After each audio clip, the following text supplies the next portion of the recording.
this is what happens. All of the things that we've looked at from here so far and we'll look at moving forward are based on not being able to extract this arm. But sometimes the arm is just out. So what do you do when the arm is out? Yeah, you finish it, right? So letting me finish it from the bottom, though, is probably not something that he's likely to do, right? So we're going to make sure that we observe the setup all the same way as before, across and here. Now look, this is where it doesn't go in. You just leave it out. He just stays out here. Maybe you caught him off guard. Maybe you made your position change correctly where you came out to the elbow, and it's actually quite hard for him to get it in there once you've done that. So look. What's up, dude? So look, right here, don't roll, just tap. Simple. How likely do you think that is to happen though? You get it once in a while, and it's kind of, if you do get it, it's because you were being a dick, sort of. So don't be a dick, because you can really hurt somebody here, because he's a little bit trapped by this, right? But if he goes over that, like this is coming out, and you might end up in a worse spot. So, you ready to roll? Okay, so when I put some pressure into the wrist, and he ends up, hold on. He ends up rolling over the inside shoulder, right? If he rolls over the outside shoulder, what do you think happens? Yeah, that's not good. He breaks his arm probably, right? So intuitively, most people will try to roll over this shoulder. Once in a while, you'll feel somebody starting to go over there. You just tell them, don't do that. Just tell them, no, don't do that, right? Or else you gotta let it go, because they're gonna hurt themselves. All right, but when he does roll over that shoulder, go. Look, I just put my legs in the air and follow him over. Now, we can do any of those things that we've done when we come out to the T Kimura, et cetera, but there is one more setup that I like here. And it does inform a certain grip that I use quite a bit. I use it as an intermediary grip, and it will be an intermediary grip in this case as well. But it's important that you at least practice this grip because you will use this in various places. So look, I'm gonna trade to here. So I go from my wrist under to the side of his hand. And I just sort of make some tension here by squeezing up. You good? Mm-hmm. It shouldn't hurt too much, but it does hurt a little bit. Okay, now look, close this up. Now, I'm gonna use this hand here to pull this knee through. So this is going. Right, so now this knee comes through. He's pretty stuck here. This feels like he's gonna be a little unstable, but we're pretty safe here. And now one of a few things happens here. It depends on how his legs are configured. Where they are right now, I'm gonna go palm up. Just pop this over and come out. And now it's right back to where we started at the very first class. Make my transition. I do switch back to my grips. Elbow to elbow, swing the head. We'll be all right, so you guys have done that part a lot. So it's really the grip transition that's important here. So one more time.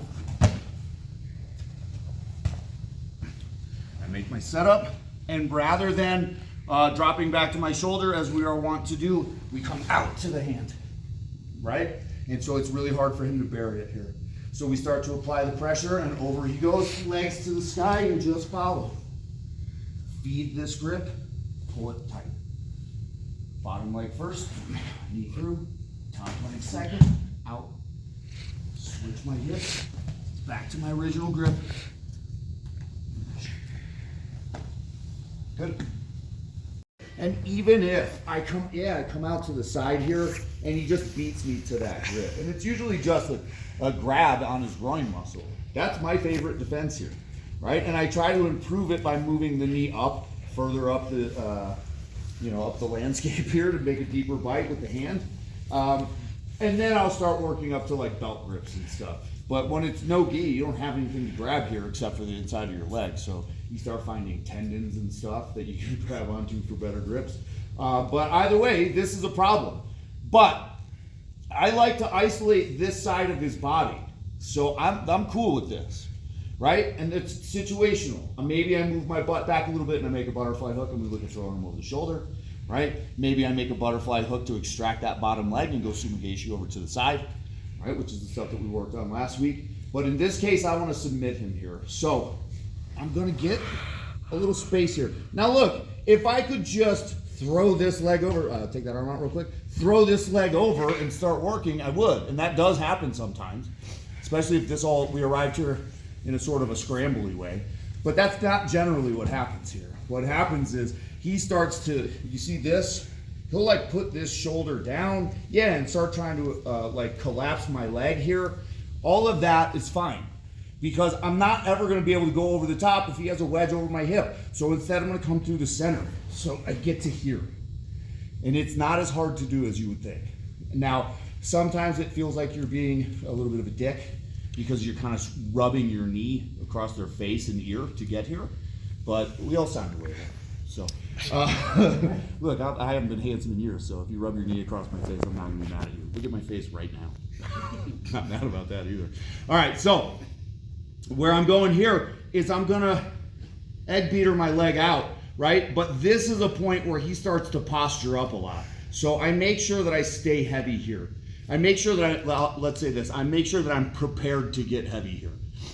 So when he tries to posture, go ahead and posture up hard, I lift my hip up off the mat and I just pull him back down, right? So just make sure that you do that a couple of times when you rep this out, and then it's not super important because if he doesn't do that, you don't need it. You can just go straight to the insertion here, right? Now, I don't insert deep.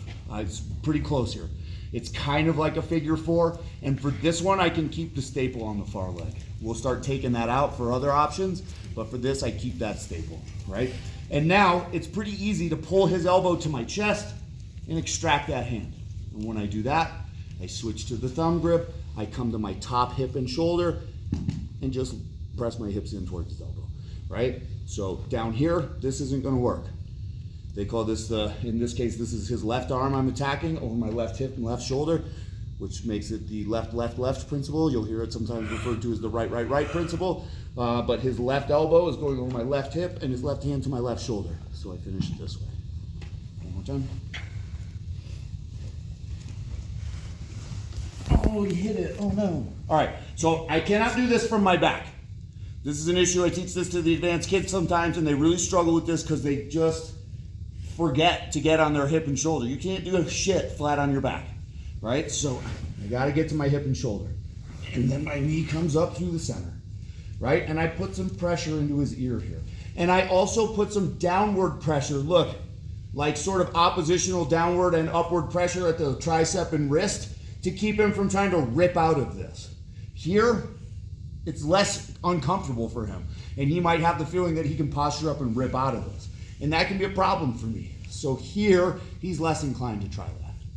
Now I egg beat her out. I'm prepared to get heavy across the back here and lift my hip off the mat. And then I insert a shallow insertion. I pull his elbow to my chest and do a little back extension. Grip the thumb over the top shoulder, hips in. Good? Good. Good. Questions? 1, 2, 3. There are gonna be times where I have to put my feet together right here, right? So we're not doing this just yet, but I might put my feet together and come here and extract, and finish here. Or I sometimes come here to finish. This works pretty good for me. That requires that I'm able to put my feet together underneath him, both of them on the ground, right? But also, here, put it back together. All right, so when I feel him going over this shoulder, I drop that and put my feet together. He goes. Now my feet are behind his head, and I hook his neck here. Now he can't hitchhike out, right? Try to hitchhike. Can't. I've got his chin pinned to his chest. Yeah, and then I could just finish him here, or if he's insistent on coming up towards me, just go here. But that falls apart if my foot is on his hip. One more time. Come out to here. Insert. Now look, there's sometimes, it depends on what grip he's defending with. Sometimes this is actually hard to insert here. But I want to surround his shoulder. And again, I have sort of a loose figure four here. Now, I pull. You notice that I bring my chest to his elbow first, and then I do a back extension to clear it. I switch to here, right? When I feel him starting to go, I put my feet together. Go ahead. Come on, you got it. And I hook. And I shift all the way to this hip. And then this leg comes over and finish. Good? This can all be done pretty slow, nice and easy, so take care of one another, please. Can you show me, just without him on top of you, how when you put your foot in, how your feet are positioned on the floor? Okay, so this is the staple over the far leg. I tend to be toes engaged here, right? I have my grip here. Yeah. Okay, this comes up and over, inside the wrists, and then to here. So this is the first position, the first submission position of my legs and feet, right? Now when I pull this free and I come to this shoulder and he starts to go, I have to give this away and come here, right? And then his head is already over this one. So now it's over both of them. So when he goes over, now my feet are behind his head. And I just hook here, go over the top. Is that helpful? Yes, sir. That's the first time I ever tried that. I feel like that one pretty good. All right, give me your hands. 1, 2, 3. So this is what happens when there just is no extracting this arm, right? And this happens to me a lot with guys that are bigger than I am or stronger than I am, which is almost everybody. And it used to be like maybe I would try to jam my foot in that hip and rip, and then it turns into a scramble sometimes, and then I sometimes end up on the bottom of side control from that. Or if it's John, like he somehow manages to turn it into a bicep slicer on me or something. So instead, we're just gonna keep calm and put our feet together underneath him. And we'll see that other things show up. Other arm bars and also the nastiest triangle you've ever been caught in. So I move my hips away, I bring my knee through the middle, I do my egg beater setup, I go to my, look, everybody's doing a nice job of this. Almost always it's heel through the hole, okay? And again, my toes are engaged on the mat here, right? So I just rip and rip and rip, and I'm just not getting this thing out, right? So now what I'm gonna do is I'm gonna give up this hook, put my feet together, engage all of my toes, and go to my forehead. And often you can pull this out here, right? Now we go shotgun style here. That finish. But I just don't find that to be super reliable, right? And often I still can't rip it out here. So I'm here with my head on the ground. So what works for me here is I just drop my other hip and out it comes. And then I finish here. Yeah, I get that a lot, right? So I don't even pause on that belly down armbar anymore. I think that belly down arm bars are unnecessarily dangerous, not because of the submission itself, but because I see people get hurt more frequently trying to untangle themselves from that submission, especially with the kids. I don't like it when the kids belly down arm bar each other because it's a perfectly valid technique. Like I feel safe if Victoria does it. But what happens is kids try to like drop to get out of it without letting go, and so the submission goes further. It's worse, and then kids cry a lot about that. So please don't do that to each other. But again, like if I can pull that all the way out and go straight to my chest and finish, I do sometimes. But again, it just feels like I'm putting other people in danger, and I'm not in it for that anymore. So I'm not making any excuses about what kind of person I was when I was younger. All right, anyways, here we go here. Can't do it. So feet together, knees down, head down to here. Sometimes even this, man. God, you son of a bitch. All right, fine. I just drop to the other hip, and that hand is just sitting in front of my knee. Do you ever get it where they defend the S grip down there? Yeah. And then we do something else, and it's worse. Is that a triangle? Yeah, it's ugly. I actually still have 2 more things I'd like to do. But one of them's not even Kimura. It's just like I can't get the Kimura, so I go here. But let's do this. We'll do the triangle. Let's do this. Hands. 1, 2, 3. Give me that. It's gonna be a lot of nasty things.